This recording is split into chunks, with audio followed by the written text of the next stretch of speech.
Okay, ಎಲ್ರಿಗೂ ನಮಸ್ಕಾರ. ನನ್ನ ಹೆಸರು ಕರಣ್ ಅಂತ, ಗೌತಳ್ಳಿ ಗ್ರಾಮ. ನಮ್ಮ ತಂದೆ ಹೆಸರು ನಾಗರಾಜ್ ಗೌಡ. ನಾನಿವತ್ತು ರೋಬಸ್ಟಾ ವೆರೈಟಿ TR9 ಮತ್ತು TR11 ಬಗ್ಗೆ ಮಾತಾಡೋದಕ್ಕೆ ಇಷ್ಟಪಡ್ತೀನಿ. ನಂದು ಪ್ರೊಫೆಷನ್ ಬಂದ್ಬಿಟ್ಟು ನಾನೊಬ್ಬ ಸಾಫ್ಟ್ವೇರ್ ಇಂಜಿನಿಯರ್. ಬಟ್ ಲಾಸ್ಟ್ 7 ಇಯರ್ಸಿಂದ ಕೃಷಿ ಬಗ್ಗೆ ತುಂಬ ಇಂಟ್ರೆಸ್ಟ್ ಇರೋದ್ರಿಂದ ಕೃಷಿಲೇ ನನ್ನನ್ನು ತೊಡಗಿಸ್ಕೊಂಡಿದ್ದೀನಿ.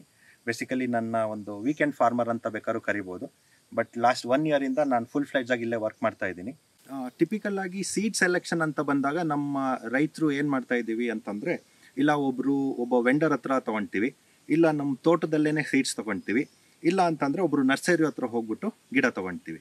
ಸೊ ಇದು ನಮ್ಮ ಮೇಜರ್ ಪ್ರಾಬ್ಲಮ್ ಆಗಿರೋದು. ನಮ್ಮ ರೈತರು ಏನು ಮಾಡ್ತಾ ಇದ್ದೀವಿ ಅಂತಂದರೆ, ಒಂದು ವೆರೈಟಿ ಬಗ್ಗೆ ಇಂಪಾರ್ಟೆನ್ಸ್ ಕೊಡ್ತಾ ಇಲ್ಲ. ಒಂದು ವೆರೈಟಿ ನಿಮಗೆ ಇಂಪಾರ್ಟೆನ್ಸ್ ಕೊಟ್ಟಾಗ ಏನಾಗುತ್ತೆ ಅಂತಂದರೆ, ನಿಮಗೆ ವೆರೈಟಿಲಿ ಇವಾಗ ನ್ಯಾಚುರಲ್ ಆಗಿ ಒಂದು ಡ್ರಾಟ್ ರೆಸಿಸ್ಟೆನ್ಸ್ ಅಥವಾ ಒಂದು ಮಳೆ ರೈನ್, ಬೇಸಿಕಲಿ ತುಂಬ ಸಿವಿಯರ್ ರೈನ್ ಟಾಲರೆನ್ಸ್ ವೆರೈಟಿ ಇದ್ದರೆ, ನಮಗೆ ಈ ಥರ ವೆದರ್ ಪ್ಯಾಟ್ರನ್ ಚೇಂಜ್ ಆಗ್ತಾ ಇದ್ರೂ ನಾವು ಗಿಡಗಳು ತುಂಬ ಚೆನ್ನಾಗಿ ಪರ್ಫಾರ್ಮ್ ಮಾಡುತ್ತೆ. ಸೊ ನಮ್ಮ ವೆರೈಟಿಗಳು ಏನಾಗ್ಬಿಡುತ್ತೆ, ನಾವು ಬರೀ ಈಲ್ಡಿಂದು ಅಂತ ಹೋದಾಗ, ವೆನ್ ಎಕ್ಸ್ಟ್ರೀಮ್ ರೈನ್ ಕಂಡೀಷನ್ಸ್ ಆದಾಗ ಅಥವಾ ಎಕ್ಸ್ಟ್ರೀಮ್ ಡ್ರಾಟ್ ಆದಾಗ ನಮ್ಮ ವೆರೈಟಿಗಳು ಸ್ಟ್ಯಾಂಡರ್ಡಾಗಿ ಪರ್ಫಾರ್ಮ್ ಮಾಡ್ತಾ ಇಲ್ಲ. ಸೊ ಈ TR9 ಮತ್ತು 11 ತುಂಬ ಸ್ಪೆಷಾಲಿಟಿ ಏನು ಅಂತಂದರೆ,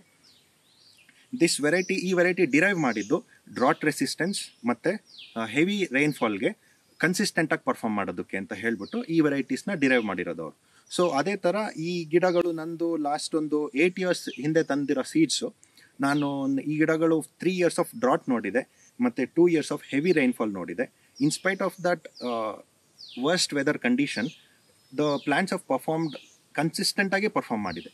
ಸೊ ನಂದು ಮತ್ತೊಂದು ಅಡ್ವಾಂಟೇಜಸ್ ಏನು ಅಂತಂದ್ರೆ, ಈ ವೆರೈಟೀಸ್ದು ನಿಮಗೆ ನಮ್ಮ ಟಿಪಿಕಲ್ ಓಲ್ಡ್ ರೋಬಸ್ಟಾ ವೆರೈಟೀಸ್ ತೊಗೊಂಡಾಗ ಅಥವಾ ಬೇರೆ ಯಾವ್ದಾದ್ರು ವೆರೈಟೀಸ್ ತೊಗೊಂಡಾಗ ಅದು ನಿಮಗೆ ಈಲ್ಡ್ ಬರಬೇಕು ಅಂತಂದರೆ, ಪ್ರಾಮಿನೆಂಟಾಗಿ ಈಲ್ಡ್ ಬರಬೇಕು ಅಂತಂದರೆ it will take at least 6-7 years.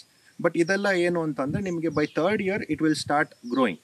ನೀವು ನೋಡಬೇಕು ಅಂತಂದರೆ ಇದೆಲ್ಲ ಎಕ್ಸಾಕ್ಟಾಗಿ 1 ಇಯರ್ ಆಗಿರೋಂಥ ಗಿಡಗಳಿವೆಲ್ಲ. ನಂದು ಅವಾಗಲೇ ಒಂದು 3.5 ಫೀಟಿಂದು ಮಟ್ಟಕ್ಕೆ ಬಂದ್ಬಿಟ್ಟಿದೆ. ಹಾಗಾಗ್ಬಿಟ್ಟು ಇದ್ರದ್ದು ವೆಜಿಟೇಟಿವ್ ಗ್ರೋತ್ ಜಾಸ್ತಿ ಇರುತ್ತೆ ಒಂದು. ಆಮೇಲೆ ಇಂಟರ್ನೋಡಲ್ ಕ್ಲಸ್ಟರ್ ಗ್ಯಾಪ್ ಇದೆಯಲ್ಲ, ಅದು ತುಂಬ ಚಿಕ್ಕ ಒಂದು. ಆಮೇಲೆ ಇದಕ್ಕೆ ಬೇರೆ ಯಾವುದೇ ಥರದಂಥ ಡಿಸೀಸಸ್ ನೋಡಿಲ್ಲ. ಸೊ ಇವು 3 ಕ್ವಾಲಿಟೀಸಿಂದ ಈ ವೆರೈಟೀಸ್ನ ಡಿರೈವ್ ಮಾಡಿರೋದು. ಸೊ ಹಾಗಾಗ್ಬಿಟ್ಟು ನನ್ನ ಎಕ್ಸ್ಪೀರಿಯನ್ಸು ಇದಕ್ಕೆ comparison any of the other ರೋಬಸ್ಟಾಗೆ ಕಂಪೇರ್ ಮಾಡಿದಾಗ ನನ್ನ ಎಕ್ಸ್ಪೀರಿಯನ್ಸ್ ಏನು ಅಂತಂದರೆ, ಒಂದು, ಇದು ನಿಮಗೆ ಬೈ 3rd ಇಯರ್ಗೆಲ್ಲ ಈಲ್ಡ್ ಕೊಡೋಕ್ಕೆ ಸ್ಟಾರ್ಟ್ ಆಗುತ್ತೆ ಒಂದು. 2, ನೋಡ್ ಡಿಸ್ಟೆನ್ಸ್ ಕಮ್ಮಿ ಆಗಿರೋದ್ರಿಂದ ಓಲ್ಡ್ ರೋಬಸ್ಟಾ 1 ಅಡಿ ಬೆಳೆದ್ರೆ ನಮಗೆ 2 to 3 ನೋಡ್ ಸಿಗುತ್ತೆ. ಬಟ್ ಇದರಲ್ಲಿ ನನಗೇನು ಅಂತಂದರೆ 5 to 6 ನೋಡ್ ಸಿಗುತ್ತೆ. ಸೊ ನಮ್ಮದು ಈಲ್ಡು ಅಲ್ಲಿ ಜಾಸ್ತಿ ಆಗುತ್ತೆ ಒಂದು. 2, ವೆಜಿಟೇಟಿವ್ ಗ್ರೋತ್. ಈ ಪ್ಲಾಂಟ್ಸಲ್ಲಿ ಏನು ಅಂತಂದರೆ, ನಾನು ನೋಡಿರೋದು ಜೀನ್ ಪೊಟೆನ್ಷಿಯಲ್ ಜಾಸ್ತಿ ಇದೆ. ಅಂದರೆ ಇವಾಗ when it comes to gene potential ಅಂತಂದರೆ, old robusta same amount of fertiliser, same amount of ನೀರು, ಅಷ್ಟಕ್ಕೆ 1 ಅಡಿ ಬೆಳೆದ್ರೆ ನಾನು ಈ ವೆರೈಟಿ 2 ಫೀಟ್ ತನಕ ಬೆಳೆಯುತ್ತೆ. ಸೊ ಇನ್ ಟೋಟಲ್ ಒಂದು 2 ಫೀಟ್ ಬೆಳೆದು ಮತ್ತು ನೋಡಲ್ ಡಿಸ್ಟೆನ್ಸ್ ಕೂಡ ಕಮ್ಮಿ ಇದ್ದಾಗ ನನಗೇನಾಗುತ್ತೆ ಅಂತಂದರೆ ಈಲ್ಡ್ ನಮ್ಮದು ಜಾಸ್ತಿ ಆಗ್ತಾ ಹೋಗುತ್ತೆ. ಅದಲ್ಲದೆ ಮೇಜರ್ ಕ್ವಾಲಿಟಿ ಏನು ಅಂತಂದರೆ ದ ಬೀನ್ ಸೈಜ್. ನಮ್ದು ಏನು ಬರುತ್ತೆ, ಆಲ್ಮೋಸ್ಟ್ ಅರೇಬಿಕಾ ಬೀನ್ ಸೈಜ್ ಬರುತ್ತೆ ಮತ್ತು ಹೆವಿ. ಲಾಸ್ಟ್ ಟೈಮ್ ನಾನು ಔಟ್ ಟರ್ನ್ ಚೆಕ್ ಮಾಡಿದಾಗ it turned out to be 31. So heavy beans ಆಗಿರೋದ್ರಿಂದ ನಾವು ಇನ್ ಕೇಸ್ ಯಾವ್ದಾದ್ರು ಒಂದು ನಾವು ಒಳ್ಳೆ ಕಾಫಿನ ನಾನು ಬ್ರ್ಯಾಂಡ್ ಮಾಡಬೇಕು ಅಥವಾ because visual appearance is very important in coffee. So better bean size, ಅಷ್ಟು ಈ ಗಿಡಗಳದ್ದು ಮೇನ್ ಕ್ವಾಲಿಟೀಸ್. ಅದ್ರ ನಡುವೆ ಮತ್ತು ಇನ್ನೂ ಒಂದು ಸ್ವಲ್ಪ ಈ ಗಿಡದ್ದು ಏನು ಅಂತಂದರೆ, ಇದ್ರದ್ದು ಹಿಸ್ಟ್ರಿ ತೆಗೆದ್ರೆ ಈ ಗಿಡಗಳು it is nothing but it is derivative of old robusta. ಯಾಕೆ ಅಂತಂದರೆ, ಒಂದು 50-55 ಇಯರ್ಸ್ ಬ್ಯಾಕ್ ವಿಯೆಟ್ನಾಮ್ ಅವರೇನೆ ನಮ್ಮ ಇಂಡಿಯಾದಿಂದನೇ ಸೀಡ್ಸ್ ತೊಗೊಂಡು ಹೋಗ್ಬಿಟ್ಟು ಅದರಲ್ಲಿ ಏನು ಮಾಡಿದ್ರು, ಸೆಲೆಕ್ಟಿವ್ ಬ್ರೀಡಿಂಗ್ ಅಂತ ಸ್ಟಾರ್ಟ್ ಮಾಡಿದ್ರು.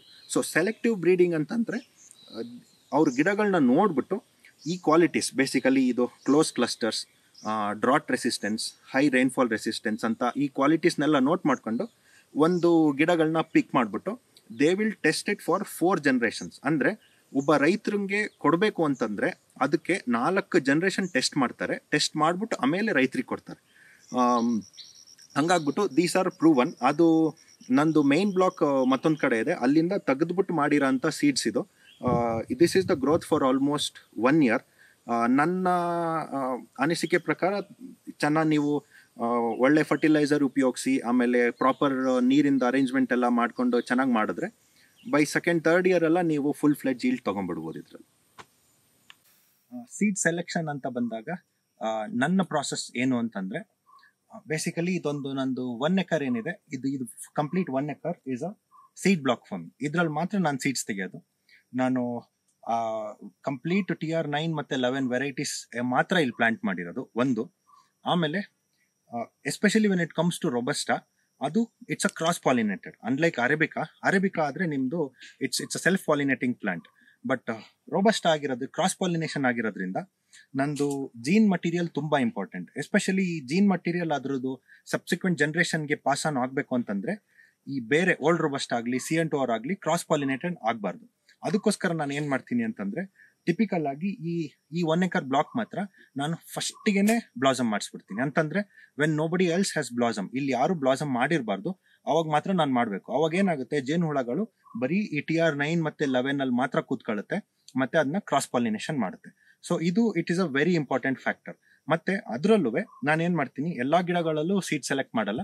ಒಂದು ಹತ್ರ ನೋಟ್ಸ್ ಇರೋಂಥದ್ದು, ಈ ಇರೋ ವೆರೈಟೀಸ್ ಅಲ್ಲೂ ಹತ್ರ ಕ್ಲೋಸ್ ಕ್ಲಸ್ಟರ್ಸ್ ಇರೋಂಥದ್ದು, ಆಮೇಲೆ ಬಿಗರ್ ಬೀನ್ ಸೈಜ್, ಆಮೇಲೆ ಹೈ ವೆಜಿಟೇಟಿವ್ ಗ್ರೋತ್, ಈ ತರದ್ದು ಸೆಲೆಕ್ಟ್ಸ್ ನ ಪಿಕ್ ಅಂಡ್ ಚೂಸ್ ಮಾಡಿ ಆ ಪ್ಲಾಂಟ್ಸ್ ಮಾತ್ರ ನಾನು ಪ್ರೊಪಗೇಷನ್ಗೆ ಅಂತ ಸೆಲೆಕ್ಟ್ ಮಾಡೋದು.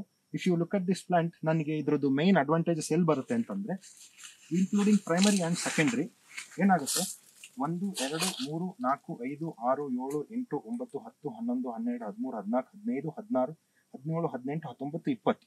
ಸೊ ಇದ್ರದ್ದು ಜೀನ್ ಪೊಟೆನ್ಷಿಯಲ್ ಏನಿದೆ, ಒಂದೊಂದು ಕ್ಲಸ್ಟರ್ಸ್ ಅಥವಾ ಒಂದೇ ಒಂದು ರೆಕ್ಕೆಯಲ್ಲಿ ಕೂಡ 20 20 22 ತನಕನೂ ಪುಷ್ ಮಾಡ್ಬೋದು.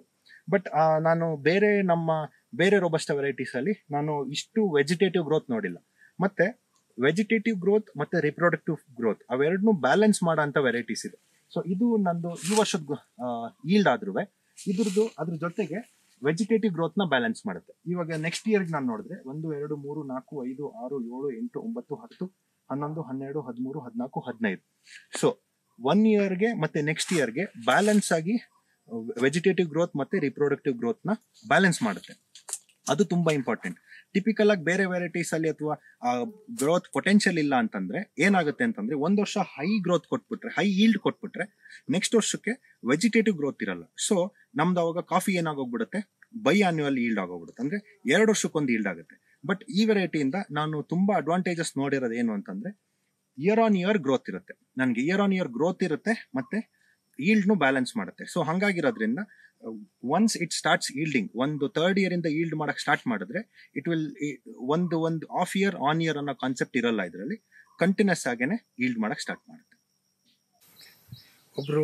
ಒಬ್ರು ರೈತರು ಲೈಫಲ್ಲಿ ನರ್ಸರಿ ಗಿಡಗಳು ಒಂದು ದೊಡ್ಡ ಪಾತ್ರ ನಿರ್ವಹಿಸುತ್ತೆ. ಯಾಕೆ ಅಂತಂದ್ರೆ, ಇದು ಎಸ್ಪೆಷಲಿ ಪ್ಲಾಂಟೇಶನ್ಸ್ ಕ್ರಾಪ್ಸ್ ಅಲ್ಲಿ, ಇವಾಗ ಅಡಿಕೆ ಆಗಲಿ, ಕಾಫಿ ಆಗಲಿ, ಮೆಣಸಾಗಲಿ, ನಾನು ಒಂದು ಸರಿ ಗಿಡ ಹಾಕಿದ್ರೆ ಅದ್ರ ಜೊತೆ ನಾನು 30 ರಿಂದ 40 ವರ್ಷ ಅದ್ರ ಜೊತೆನೆ ಬದುಕಬೇಕು.